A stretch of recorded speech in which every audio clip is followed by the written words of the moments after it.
Welcome to the Celtic Way Morning Briefing Live. It's Wednesday, August the 30th. I'm Tony Haggerty at Haggerty10 on the Twitter handle. And I should say it's a Celtic Way Morning Briefing Live. It's actually the Celtic Daz Morning Briefing Live, isn't it? Because I'm joined today by the wonderful Mr. Kevin McKenna. How are you, sir? Are you well?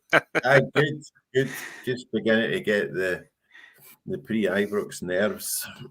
Oh, it's they kind of kick in as soon as you realise it's the next game. But once you get to like the kind of hump of the week, you're thinking, "Oh, here we go," aren't you? It kind of hits you, doesn't it? But yeah, lots to talk about, Kevin. New signings potentially, but we've been saying that all week. Probably maybe get your thoughts on who you would maybe like to see in the Champions League draw as well, which takes place tomorrow. Ooh. and obviously a big game of association football down Govan Way on Sunday. But before we do that, guys, as we always urge you to do every morning, we ask you to subscribe to the Celtic Way website and help support top quality football journalism in the process, covering the club you love, and that's by the click of a button. And the current deal is £4 for 4 months, and you hit that button, www.celticway.co.uk/subscribe. That's www.celticway.co.uk/subscribe. Now, Kevin, the leather belts, the Marjorie Proops, the fuzzy felts, call them what you will, they have been allegedly busy in the transfer window this week. Nobody has come in of note as of yet. They're still waiting on Honduran Luis Palma. But last night there was reports suggesting that they are trying to secure a deal for Paulo Bernardo, who's a Benfica midfielder. He's 21. Don't think he'll be coming to Celtic on a permanent deal, Kevin, because he's got a release clause supposedly of 100 million. He's got 100 million euros. He's contracted to Benfica until 2027. But everybody's saying, well, they did business with Benfica in the past. They agreed a loan deal for Jota and it was converted into the kind of permanent transfer. But 21-year-old midfielder, he's kind of out the picture under Roger Smith at the Stadio de Luz, and maybe some regular first team football and a crack at the Champions League could get his career back in track, Kevin. As you say, Celtic have got previous dealings with Benfica with regards to Jota. The €100 million release clause, we'll park that for the minute. He's contracted 2027. But if it could be arranged, Kevin, that would be something that might excite the Celtic supporters again. Well, you say that, but there seems to be a growing number of Celtic supporters travelling under the delusion that we can go in and get big statement players. Now, even if that were true in the past, and you know, they're talking about, for instance, Edouard when he became available and we spent 9 million on him at the time. Dembele doesn't really fall into that category because Moussa Dembele, because you know, we got him for some reason. Fulham let him go for what, 600 grand. But the inflated prices, the prices even since then for mid-level players or so-called project players has been raised again because of the Saudi influence. Yes. And also because of the number of clubs throughout Europe, but especially in England, who are owned by, you know, small gangster states, shall we call them. So it's a really perilous market for Celtic to be fishing in.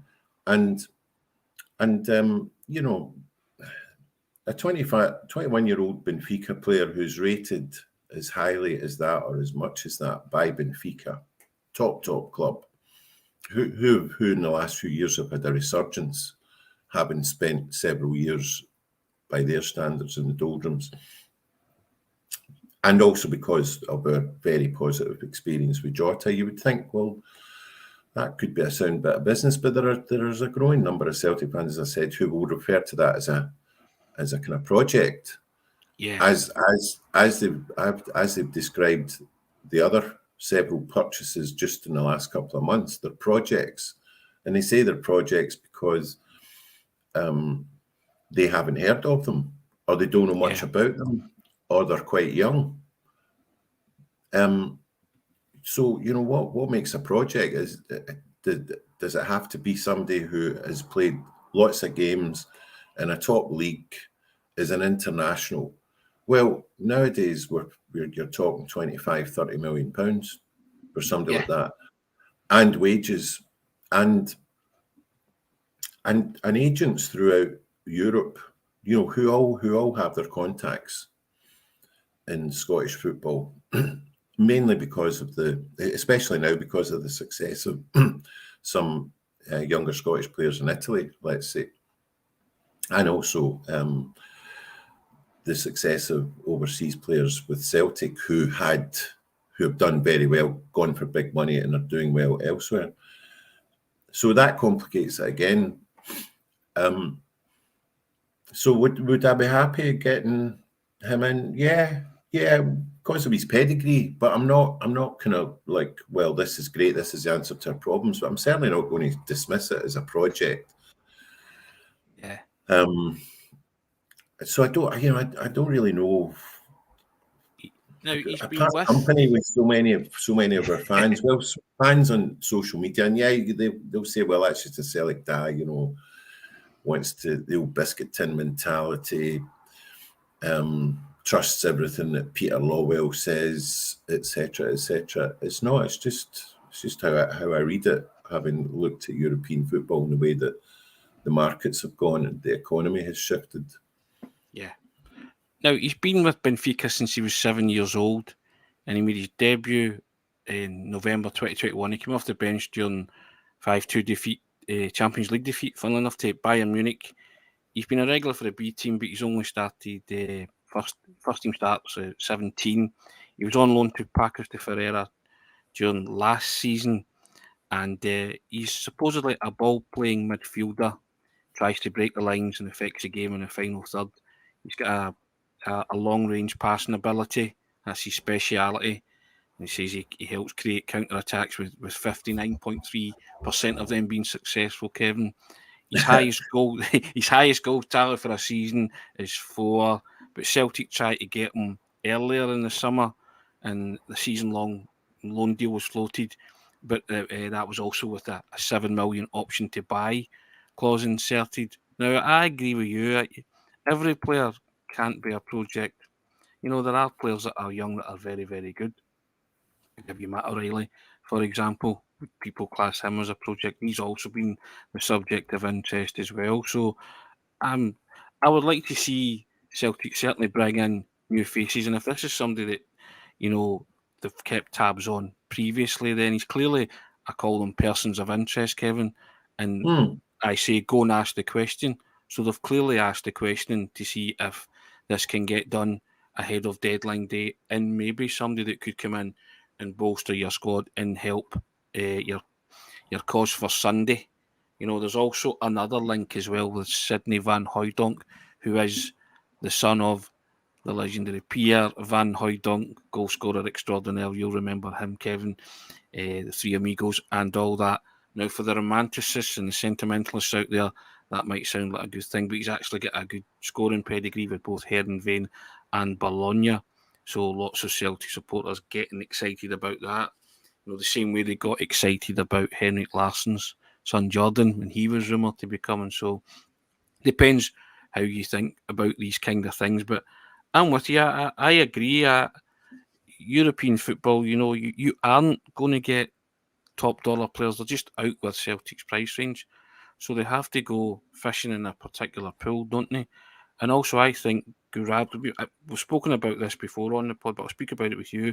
If you can get these guys at the optimal time in their career, where you can offer them the gateway to Champions League football, and if they are the real deal or players of repute, all I always say is that Celtic maybe get to at best 3 years out them, and then they go with your blessing to elsewhere. But as long as they're here and they give you a role and they put themselves in the shop window where they think their talent should be, then I always think that that's a win-win. It happened with Jota, and it's probably going to happen with the likes of Hatate as well, isn't it? Projection further down the line. So I think guys like that certainly fit the bill, and as you say, top dollar players. And I think that's what Brendan was saying as well when he came in, wasn't it?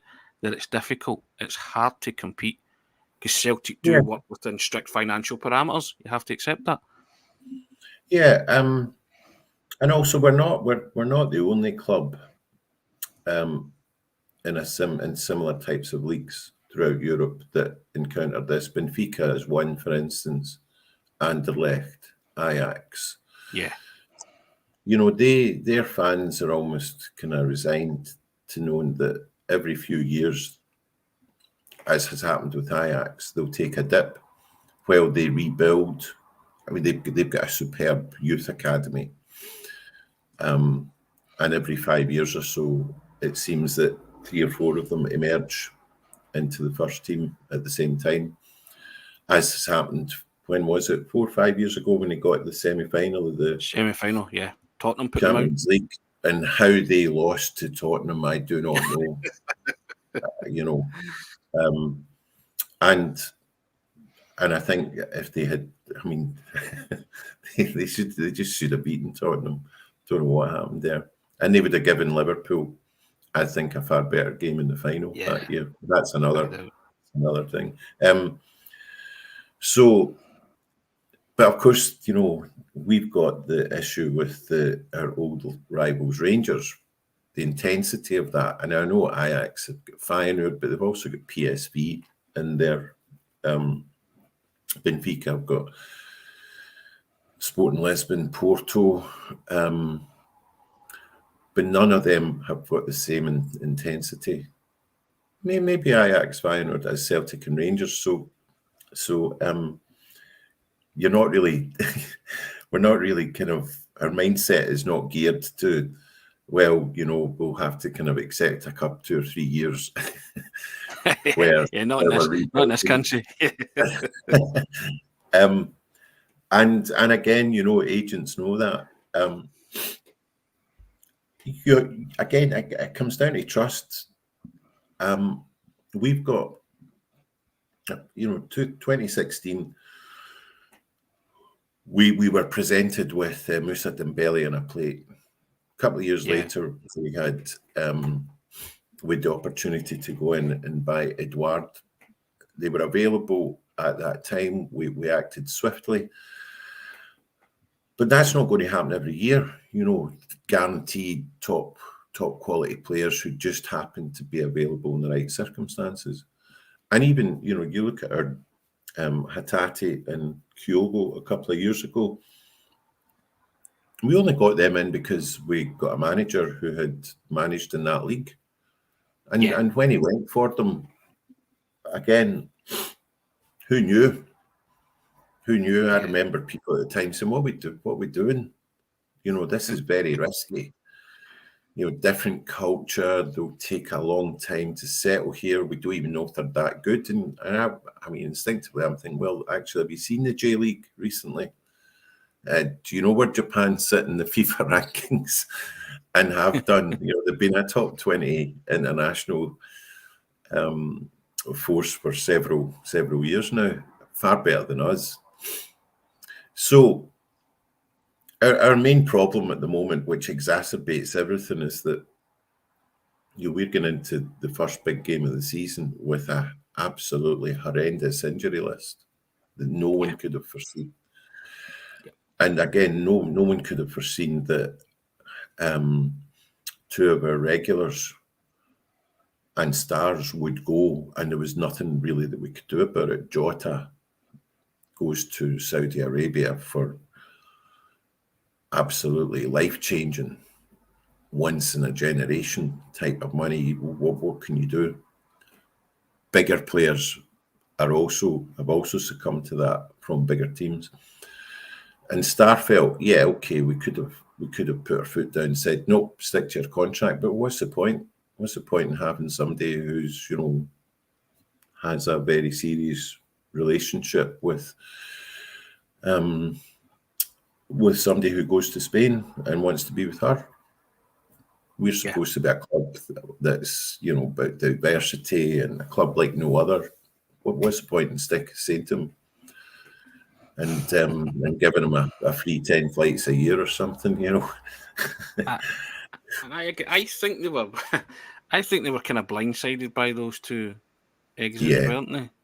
Because I yeah, don't think anybody really seen them coming. And as you say, for both entirely different reasons, where you cannot stand in players' way of leaving the club, and they do leave with your best wishes. But I think Celtic were certainly preparing for this season with those two guys in situ, weren't they?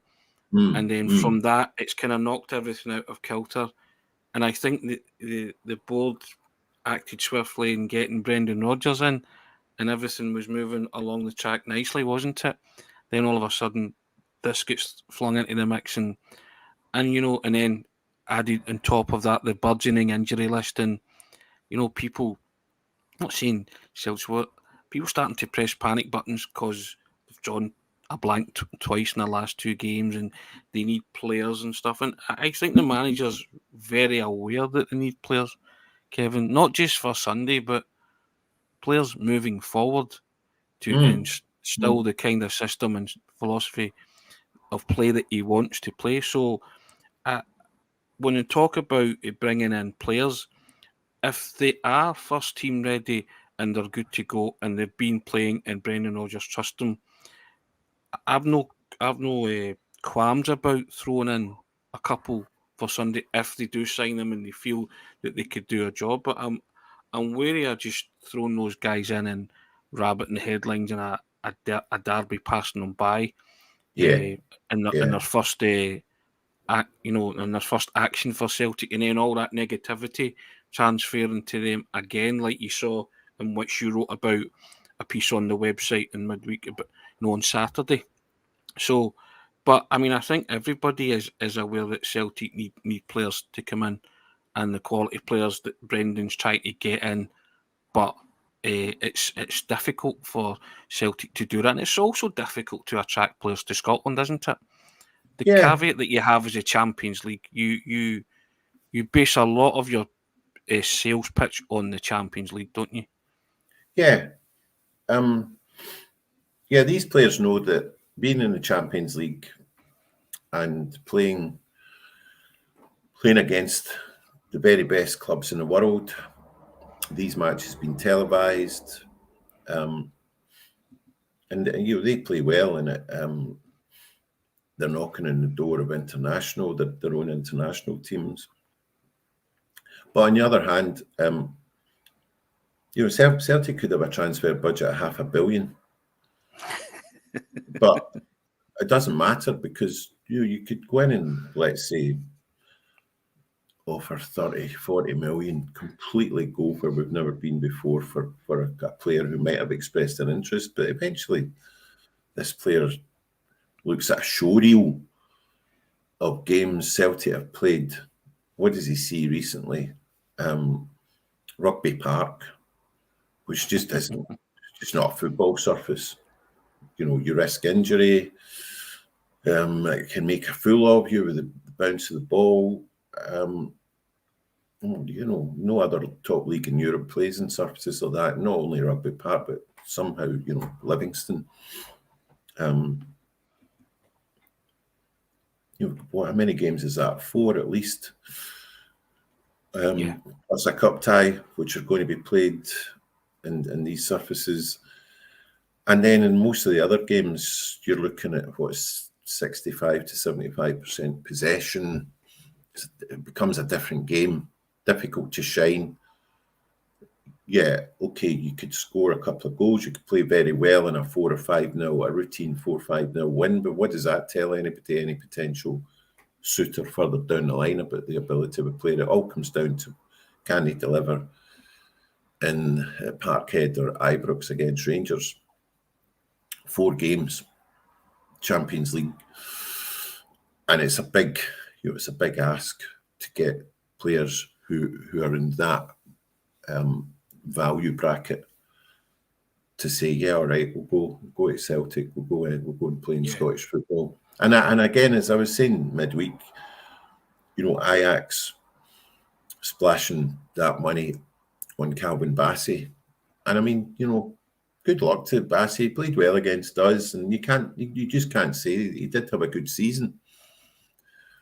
But there were Rangers fans that I knew who knew as soon as they heard of the money that Ajax were offering, were going, right, take it now, we'll drive him to the airport, etc. But Ajax were getting the same pressure from their fans. They've probably looked at other players, big players to bring in, and they've looked at the Dutch league and thought, well, is my game going to improve in that league? What's the atmosphere like? So they go for big Calvin Bassey, and it just didn't happen for the big fella because, no matter what else you could say about the Dutch league, it's a very, right through the division, they play a certain type of football. It's total football. It's very technical. It's played on the floor. It's quick passing. Players, even routine players, are expected to be able to control the ball with both feet instantly. But Calvin Bassey's been playing for a couple of years in a league which doesn't favour that. And also, we've got a league where the officials play to rules that are entirely at odds with how games are officialed and are refereed in other leagues in Europe. Brutal tackles are allowed to go routinely, and clubs know, they will get away with a certain amount of aggression, physicality that other clubs across Europe had long ago ditched. And again, that's another reason why a big player, even if he, despite everything, wanted to come to Celtic, any showreel would show you that our officials referee football. It might as well be a different game. They have their own rules. They're allowed to do it, and a certain amount of physicality is allowed that isn't, which for me is another reason why our international team has been so poor relatively for so long. Yeah. Now, there's other reports saying that a deal for a Danish striker, Mathias Kvistgaard, I hope I'm saying that right, is dead in the water. Other people saying that it's been resurrected. And so we need to see what happens with that one as well, Kevin. But that's another young striker as well. And I think that's an area of the park that Brendan needs to strengthen. I would also say left back too, personally speaking. You might even think a goalkeeper, but all of these things cost money, and you're sort of waiting to see. I don't know if Celtic are also waiting to see who they get in the Champions League draw, and then just have a hectic Friday before they just go for it and wheel in X, Y, Z. I mean, can you see that happening? I don't think though. I'd like to see. I think I'd said when I was on here, the last time I was on here, I'd like to see a striker in who can go straight into the team if required, or if not a striker, a forward player, left or right, who would be expected to chip in with his fair amount of goals. Not necessarily somebody who's going to be an understudy to Kyogo. Somebody who's going to be playing just off him, left or right, and is going to get into double figures for goals. But I don't see that happening now unless they and are the players that we're talking about, are they that striker? But again, when you're talking about a striker, add an extra 5-10 million to what we were already talking about for obvious reasons. Goalkeeper, no, not a massive priority right now. Maybe January transfer window, and also Big Joe showed his value against St Johnstone with a couple of saves to remind us what a good shot stopper he actually is. Now, I'm going to throw this to you as well. Matt O'Reilly's been the subject of bids from Bologna and Leeds. I think very highly of Matt O'Reilly, and I think there'd be mutiny and anarchy, Kevin, if somebody like Matt O'Reilly and Hatate were allowed to leave before Friday's deadline. Celtic fans, that would be that'd be the final straw Not for them, good. I think, wouldn't they? Yeah. Not good. I mean, to be fair, I know there's been a lot of speculation about how happy Hattati and O'Reilly are here. And I think that stems from that interview that O'Reilly gave after the 4-2 game, where he was congratulating David Turnbull and seemed to infer that he thought he was badly treated by Big Bad Ange. But, you can read quite a lot into that. Hattati too, yeah, apparently Hattati's really discontented here because we've got we've got amateur psychologists who can read body language and say, the wee man struggling there. He hates it here. I've also given the only body language I worry about is on the pitch. When they're doing the business on the pitch or not, as the case may be. But nothing in my amateur psychoanalysis of Hattati says that his body language is poor and he doesn't want to play for Celtic. You know what I mean? Because even when he came on in the 2 games, Ross County and Aberdeen, he affected the outcome. He was great. Off at Tawdry, and he was excellent. So, as I say, that's the only body language I study when players come on, and he was still doing everything that was natural. Yeah. I was really annoyed when he got injured. I felt for him as well, because I thought he was just about to restake his claim to get back into the first team after the manager's warning shot over the bow. On you go. There's no chance of him being ready for Sunday, is there really? Nah, don't think so. It would be miracle stuff. But I still believe that we have an elite level manager at the helm of this club, Kevin. Yeah, and I think from the losing from John last week, he will have gone about thinking in his head of a way to go to Ibrox, not just to get a result. I'm talking about to win, to be able to repel Rangers, contain them, and win, because that's the way he is. And I was making the point that that's the kind of thing that get elite level managers juices flowing. When everything's against you as well, you're going into 52,000 arena where every fan is against you. You've got a huge injury list. You've got team selection headaches allegedly. You're working in the last few days of the market trying to get bodies in. Whether or not some of them will start at Ibrox on Sunday remains to be seen. But I think that's what gets your juices flowing as a manager. And Brendan Rodgers been there, seen it, and done it. It's nothing new to him. And I think, if anything else, he'll be a wonderful calming influence on those players that take to the field on Sunday. And they'll be well drilled and they'll know the job that they're doing. And that's what I've been pretty optimistic all week. That's what gives me hope that whatever team Celtic put out on Sunday, they're capable of getting a result. Well, it's not unkind to say that Brendan has a bit of an ego, right? Right. Just looking at, my amateur psychologist, just he fancies himself, right? Which is good. You need to be confident about your ability at that level. He's come from an environment where he's coached at Swansea, Liverpool, Leicester City, where almost all of the games are big, and especially at Leicester and Swansea, where you would be expected not, you wouldn't be expecting to dominate any games in terms of possession. So he comes from an environment where he's always been up against it. All the games are big, passionate, tense, intense.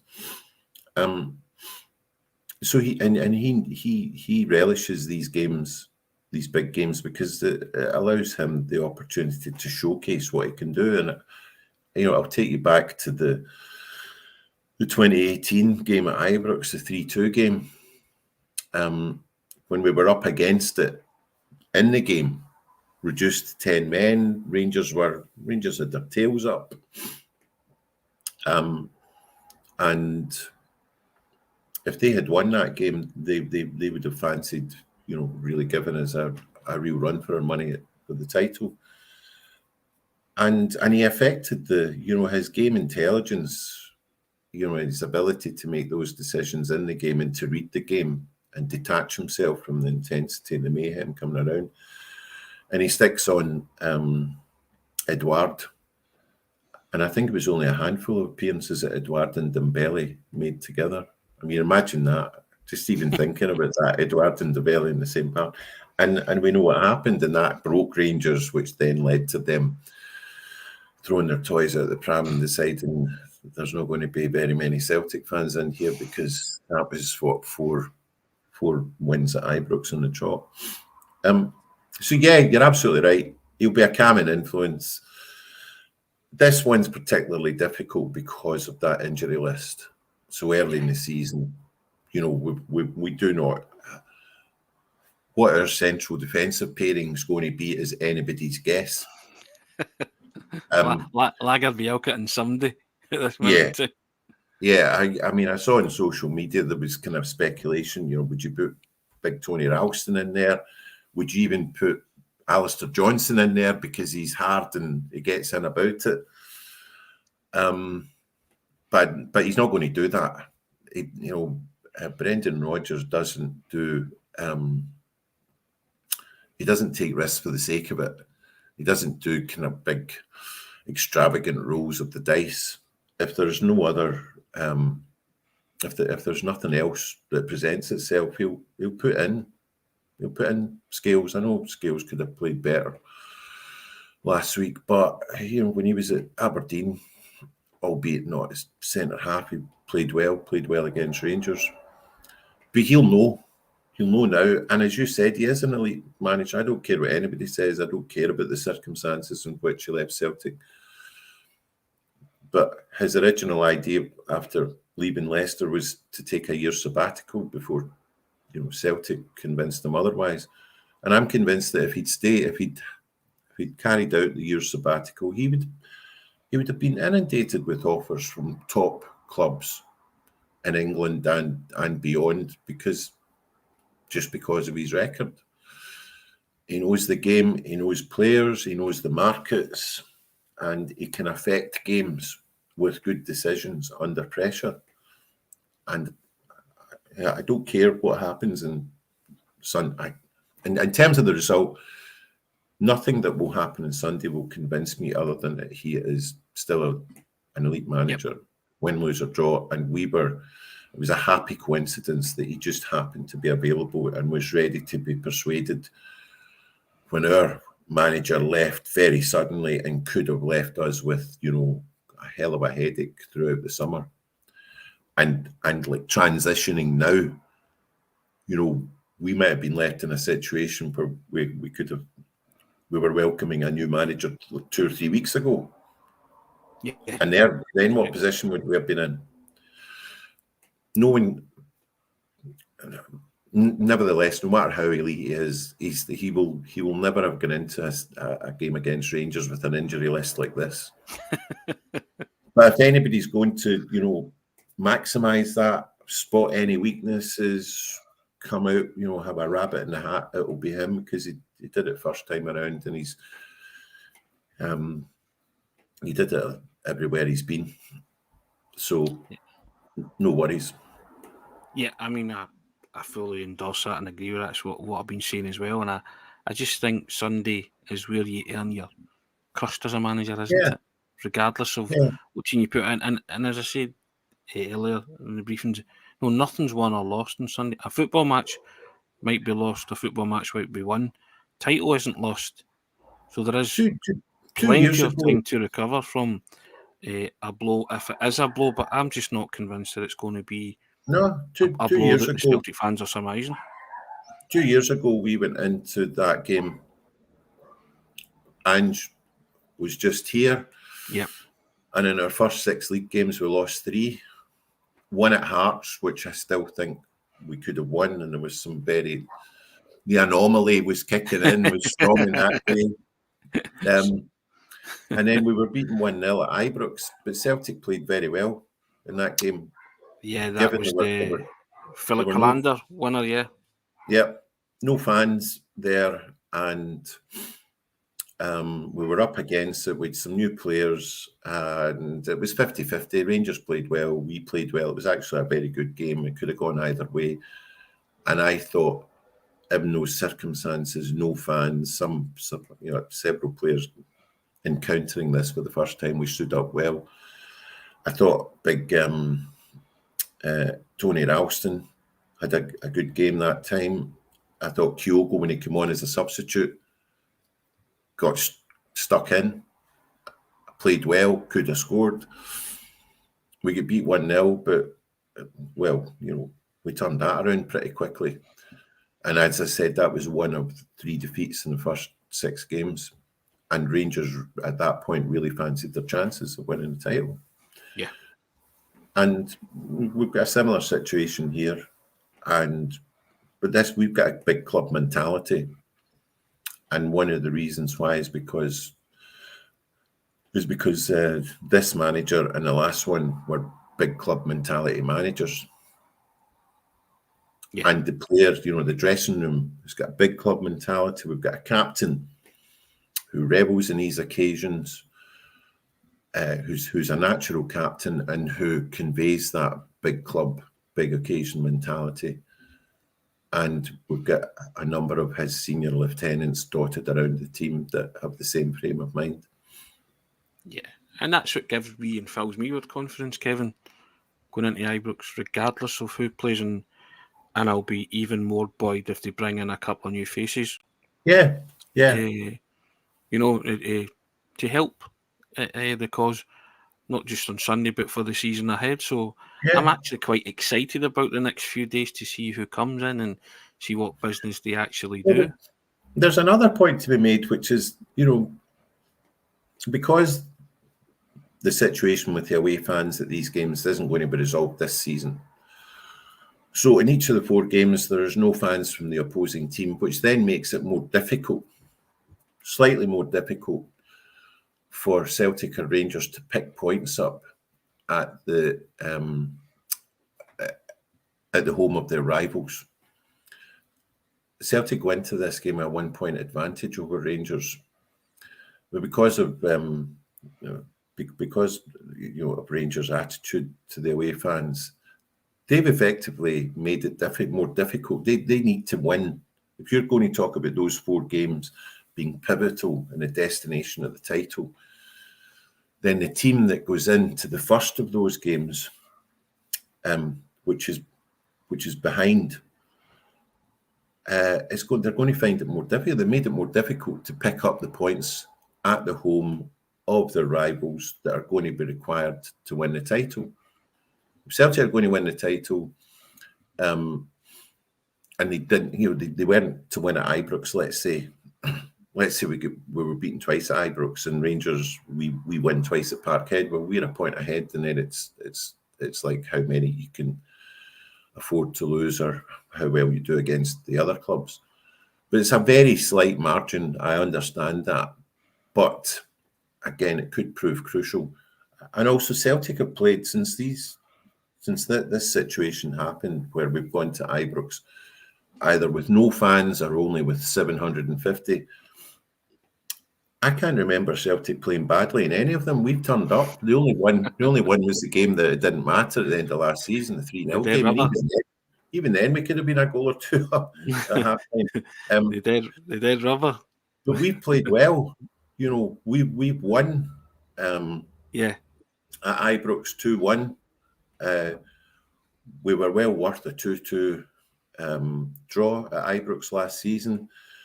We withstood, again, the anomaly over not just one hand, but two hands all over the ball in the box. And in the other ones, as I said, the 1-0 game at the start 2 seasons ago, we played well. And Celtic, I think, play better at Ibrox when they're next to no fans or no fans than Rangers have over the last couple of seasons in similar situations.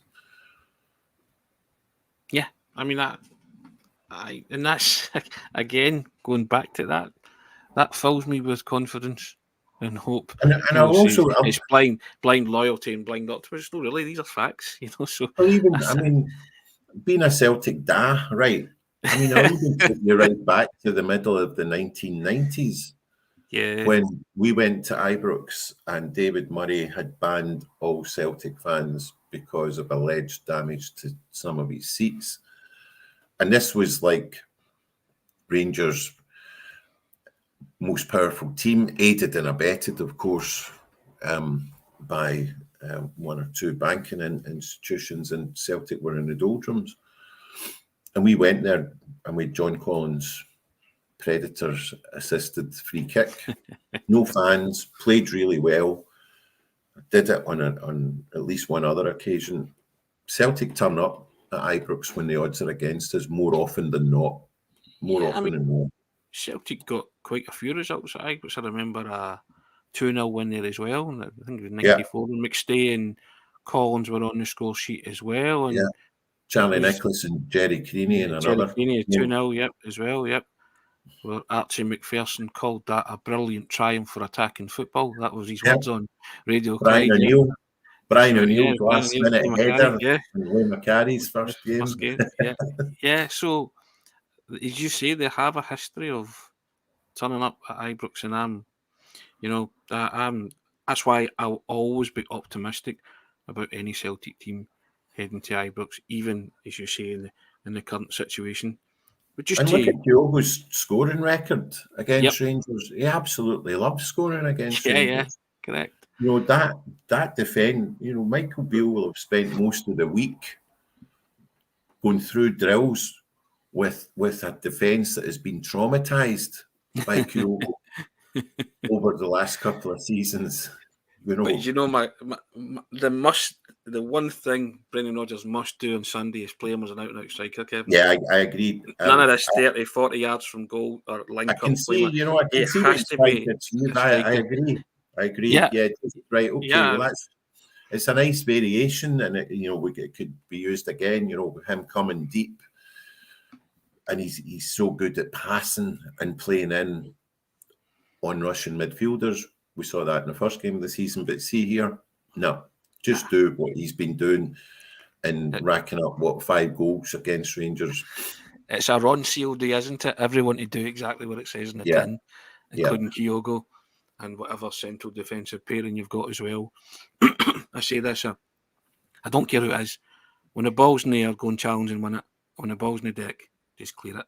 We'll work in style, grace and finesse at a later date.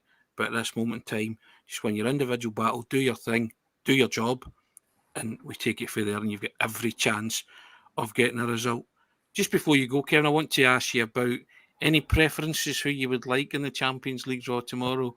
I mean, a lot of Celtic people are saying they're dreading it. I don't. How can you dread playing in the greatest club stage in world football? Bring it on, I say.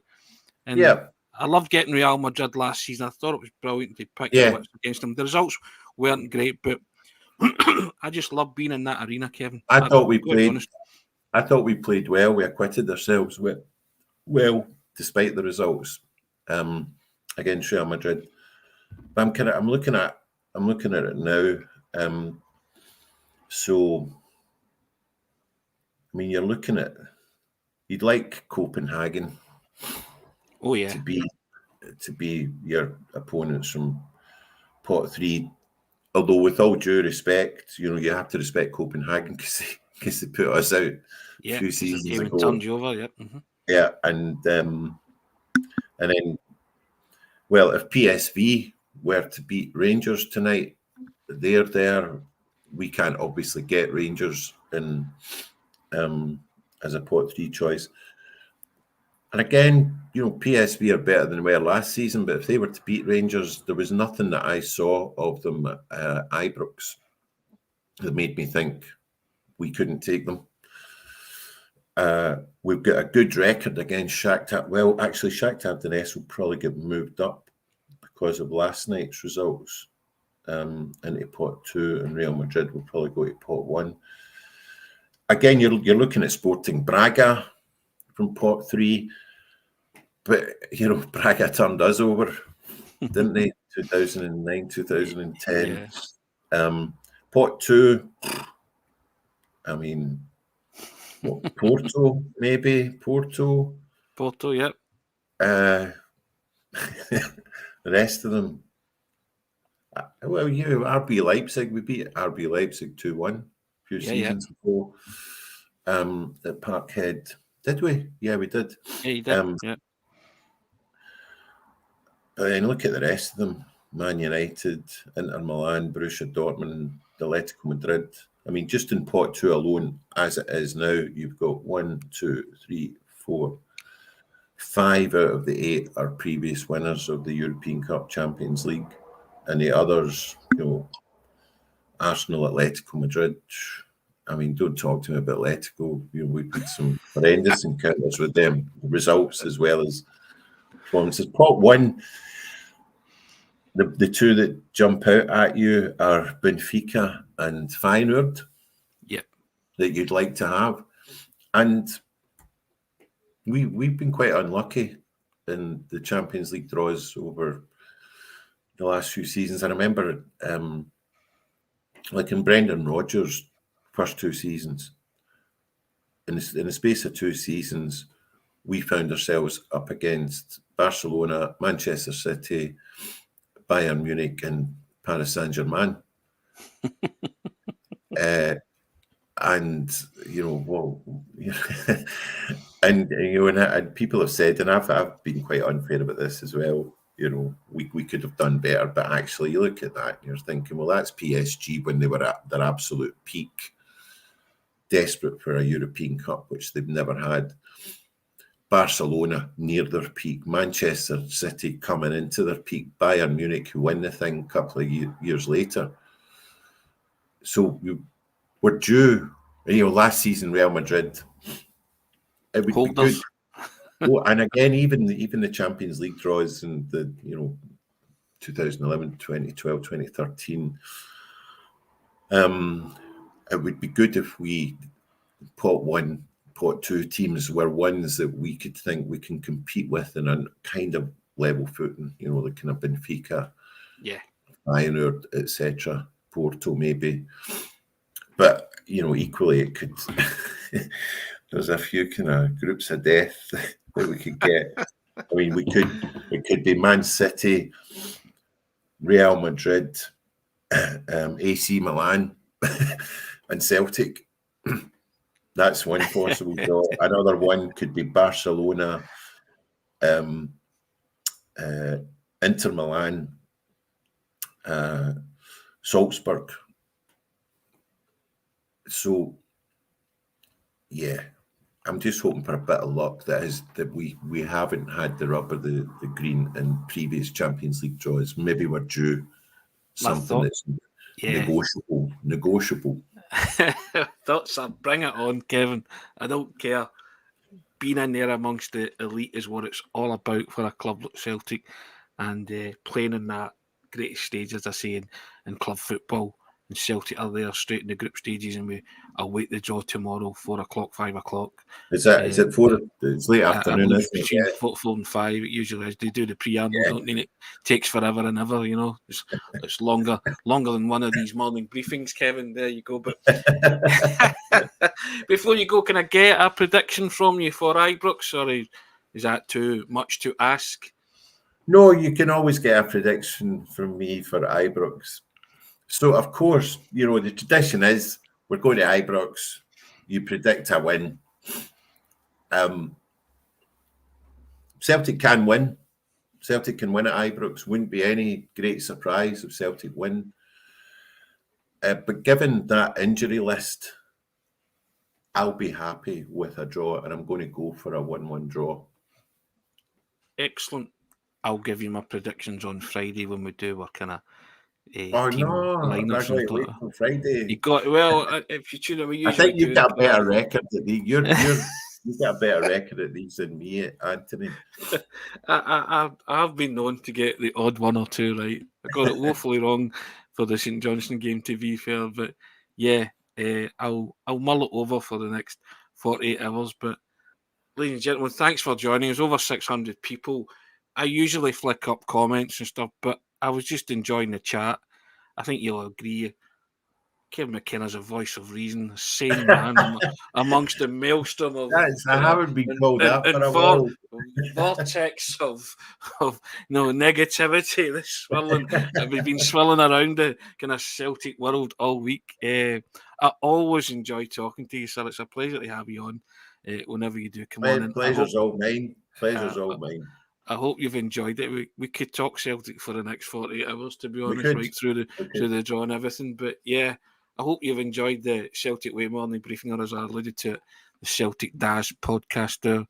Our memory stretched back quite a fair bit, but even back to the horrible 90s. But we did win at Ibrox during the horrible quite a few times. I think we had a better record at Ibrox than we did at Parkhead. Yeah, I think we did. I've got to be honest. 89 to 97. But yeah, so hope you enjoyed it, guys. As I say, I'll get back to reading out your comments tomorrow. But thank you for joining us. We couldn't do it without you. We do hope you enjoy it. And as I say every time, we ask you to, if you do enjoy the morning briefings live, then help us and subscribe to the Celtic Way website and support top quality football journalism in the process, covering the club you love. And that's by clicking a button, £4 for 4 months of access to everything that's written on the web. www.celticway.co.uk/subscribe. All left for me to say is the wonderful Kevin McKenna. Thanks very much. Have a wonderful Wednesday. And I'll see you again, sir. And we'll reconvene on the Ibrox result and many other things during the season. Yeah. Let's do that. All the best. Top man. Thank you so much. Appreciate it. Bye.